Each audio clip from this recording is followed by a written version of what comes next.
Friends, forever में आप लोगों का फिर से स्वागत है। लास्ट पार्ट में आप लोगों ने सुना कि शीतल नीलू को समझाती है और उसे कहती है कि ज़्यादा टेंशन मत लो, जो होगा सब सही होगा और देखेंगे, जो करेंगे हम साथ में करेंगे। और ये बोल के उसको काफ़ी समझाती है। नीलू भी थोड़ी देर के लिए शांत हो जाती है।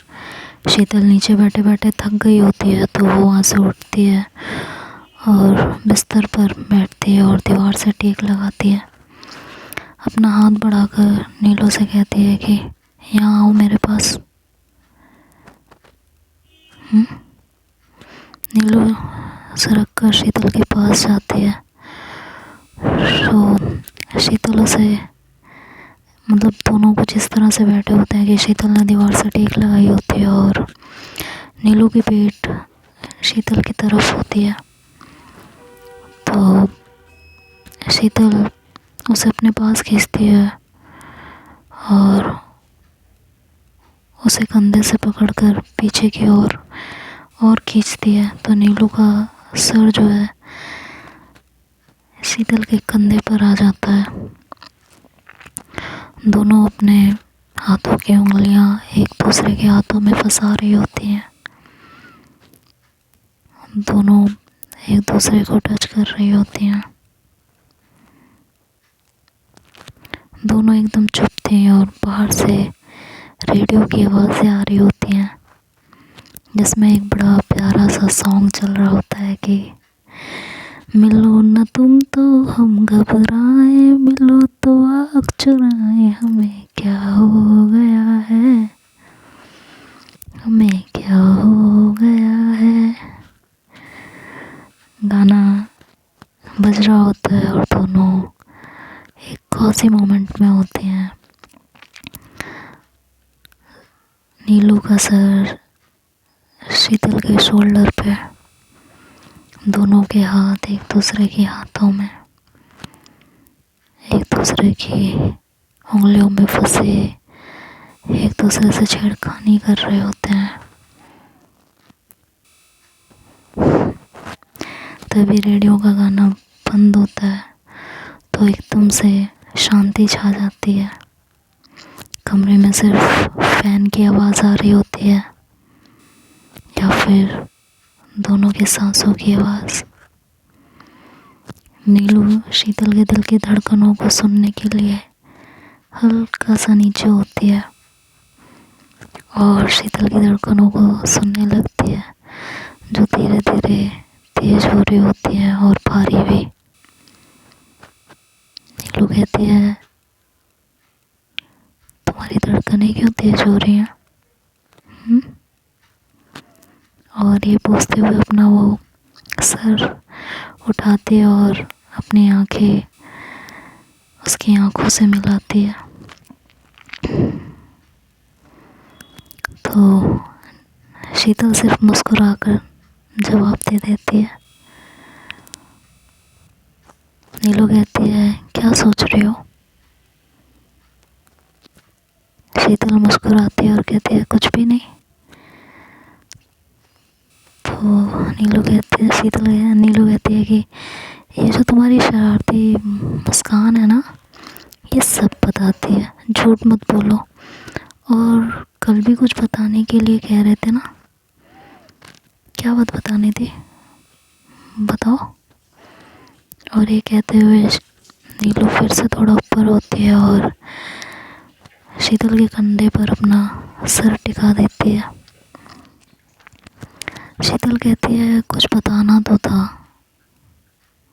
नहीं एक्चुअली कुछ दिखाना था, पर डर लग रहा है, तुम नाराज़ ना हो जाओ। नीलू कहती है मैं क्यों नाराज़ होने लगी? क्योंकि तुम हो जाती हो यार, और बात भी कुछ ऐसी है इसलिए डर भी लग रहा है कि कहीं तुम नाराज़ ना हो जाओ। क्या है बताओगी? शीतल थोड़ी देर चुप रहती है और मुस्कुरा रही होती है। नीलू कहती है यार बताओ भी ना, या सिर्फ मुस्कुराना ही है? तो शीतल कहती है तुम नाराज़ ना हो जाओ कहीं, पहले वादा करो पूरी बात सुनोगी। नीलू कहती है कि ठीक है वादा, बताओ क्या है। शीतल कहती है बताना नहीं है, कुछ दिखाना है, पर देखकर नाराज़ मत होना। तुम्हें अच्छा ना लगे तो बता देना कि तुम्हें इन सब के बारे में बात नहीं करनी, मैं वहीं चुप हो जाऊंगी, पर नाराज़ मत होना प्लीज़, आई रिक्वेस्ट यू। नीलू कहती है ठीक है, नहीं होंगी नाराज़, अब बताओ दिखाओ क्या है, बताना है या दिखाना है, जो भी है बताओ या दिखाओ। शीतल कहती है पक्का ना, नाराज़ नहीं होगी ना। तो कहती है नहीं होंगी यार नाराज़, बोल रही हूँ ना, समझ में नहीं आता है, अब मेरा इरिटेट कर रही हो और शायद मैं अब नाराज़ हो जाऊँ। तो कहती है नहीं यार, बात एक्चुअली कुछ ऐसी है, इसलिए मुझे डर लग रहा है कि कहीं तुम भड़क गई, नाराज़ हो गई और मुझसे बात करना बंद कर दिया तो। नीलू की उत्सुकता और बढ़ने लगती है, अब उसके दिमाग में और ज़्यादा चलने लगता है कि ऐसा क्या दिखाना है, ऐसा क्या बताना है। और वो बार बार उससे पूछने लगती है यार बता भी दो क्या बात है, कुछ बोलना है या नहीं बोलना है, बोलोगी बताओ क्या है। तो वो कुछ बोलती नहीं है, फिर चुप रहती है। नीलू कहती है अब तुम मुझे ना इरिटेट कर रही हो, सही बताऊँ तो तुम्हें मुझे बताना है कि नहीं, परेशान करके रख दिया यार, बताओ क्या बात है। तो शीतल कहती है पक्का वाला प्रॉमिस, तुम नाराज़ नहीं होगी। कहती है नहीं होंगी नाराज़, बोलो अब। तो शीतल कहती है अच्छा ठीक है ठीक है। शीतल वहाँ से उठती है और कमरे के कोने में एक अलमारी बनी हुई होती है 3 शेल्फ्स की, और उस कमरे में जो है शालू की जो होती है वो सबसे ऊपर वाली होती है, बीच वाली प्रिया की होती है सेल्फ, और शीतल की जो होती है वो सबसे नीचे वाली होती है। उसमें जो सबसे नीचे प्रैक्टिकल फाइल पड़ी होती है, उन्हीं के बीच में एक एटलस मैप बुक पड़ी होती है। बहुत से लोगों को पता होगा, उस समय बहुत चलती थी, आजकल तो सब नेट पे ही मिल जाता है, हम लोग बहुत खरीदते थे एटलस मैप बुक, बहुत पढ़ाई की है उससे। और वो मैप बुक उठाती है और उसको निकालती है और बिस्तर पर आके बैठ जाती है। नीलू कहती है कि इसमें क्या दिखाना है, मैप बुक हैं। वो एकदम हैरानी से उसे देख के बोलती है। शीतल कहती है कि दिखा रही हूँ, शांति तो रखो, चुप हो जाओ।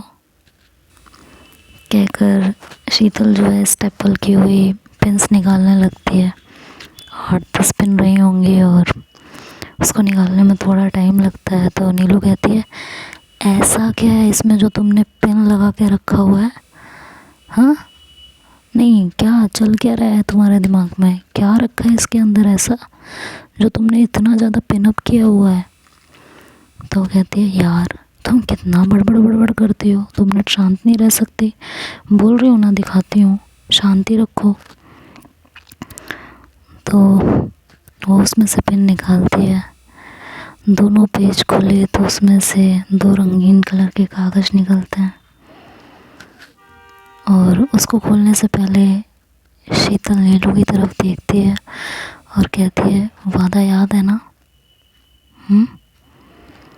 तो नीलू जो है शीतल को घूर के देखती है, कहती है दिखाओ भी यार, और उसके हाथ से वो कागज़ छीनने की कोशिश करने लगती है।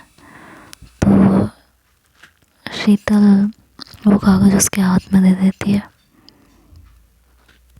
3 फोल्ड्स को एक एक करके नीलू खोलने लगती है और इधर शीतल की धड़कनें बढ़ने लगती हैं।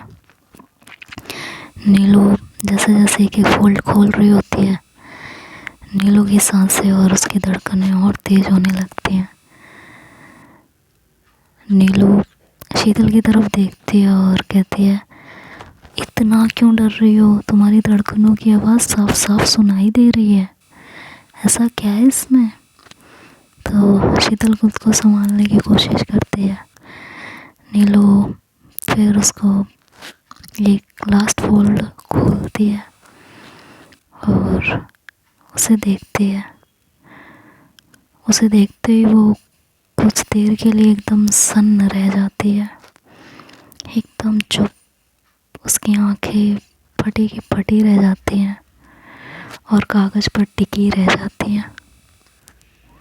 कानों के भी पास एक अजीब सी सनसनाहट थी, उसके गाल लाल हो गए थे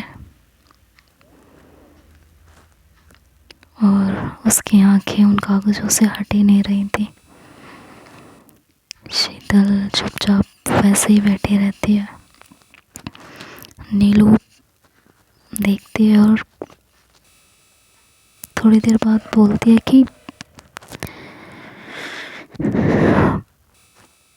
क्या है ये? मन में बोलती है, वो शीतल को नहीं बोलती। वो देखती है कि उसमें एक लड़का और लड़की की हाफ न्यूड पिक होती है। लड़का लड़की के पीछे खड़ा होता है और उसके दोनों हाथ लड़की के सीने पे होते हैं। दोनों के होंठ एक दूसरे के होठों को चूम रहे होते हैं। नीलू कुछ पल उन कागज़ों को देखने के बाद साइड पर रख देती है। उसका दिल पूरी तरह धड़क रहा होता है। नीलू सर झुकाए चुपचाप वहाँ बैठी हुई होती है, एक शब्द नहीं बोल रही होती। शीतल थोड़ी देर नीलू की तरफ देखती है और फिर कहती है कि नीलू। शीतल को लगा था कि उन फोटो को देखकर नीलू उस पर गुस्सा करेगी, उसे डांटेगी, उसे भला बुरा कहेगी, बट उसे चुप देखकर शीतल को और ज़्यादा घबराहट हो रही थी। वो नीलू से कहती है, शीतल गुस्से में हो? तुमने वादा किया था तुम गुस्सा नहीं होगी, प्लीज़ कुछ बोलो। लेकिन नीलू चुप रहती है। शीतल कहती है, चुप ना रहो यार, कुछ तो बोलो, अच्छा गुस्सा ही निकाल लो, हाँ कुछ तो बोलो। उसे कोई रिस्पॉन्स ना देखते हुए शीतल कहती है, अच्छा मार लो, पीट लो, जो कहना है कर लो, लेकिन चुप ना रहो, प्लीज़ से समथिंग। ऐसे रहोगी तो मेरे दिल की धड़कनें बढ़ जाएंगे यार, प्लीज़ कुछ कहो ना, कुछ तो बोलो। देखो आई एम सॉरी अगर तुम्हें बुरा लग रहा तो, बट कुछ तो बोल दो यार। नीलू वैसे ही अपनी आंखें झुकाए बैठी हुई होती है, एकदम खामोश, एकदम स्थिर। उसे कुछ समझ नहीं आता। उसके दिमाग में, उसकी आंखों के सामने बार बार वही तस्वीर नाचने लगती है। वो बहुत कोशिश करती है खुद को संभालने की, खुद को रोकने की। वो कुछ बोल पाए इसकी कोशिश कर रही होती है, बट वो कुछ बोल नहीं पा रही होती। इधर शीतल की दिल की धड़कनें और ज़्यादा बढ़ने लगती हैं। वो नीलू के पास आती है, उसका हाथ जैसे पकड़ने की कोशिश करती है। नीलू अपना हाथ पीछे कर लेती है। शीतल कहती है, नीलू प्लीज़ आई एम सॉरी यार, अगर तुम्हें बुरा लगा तो I am really really really sorry, but please इस तरह से चुप ना रहो, कुछ बोल दो, गुस्सा कर लो, चिल्ला लो, मार लो, पीट लो, बट प्लीज़ कुछ बोलो, ऐसे चुप मत रहो, प्लीज़ से समथिंग यार। तो देखते हैं अब आगे क्या होगा। नीलू नाराज़ हो गई है, अब वो क्या करेगी क्या नहीं करेगी ये तो आगे के पार्ट में सुनेंगे। शीतल को ऐसी हरकत करनी चाहिए थी कि नहीं? हाँ, उस टाइम में ऐसी मैगजीन्स चलती तो थी। क्या करें, उस टाइम में और कोई सोर्स तो था नहीं, मैगजीन से ही काम चला लेना पड़ता था, है ना। चलो बाय बाय, टेक केयर।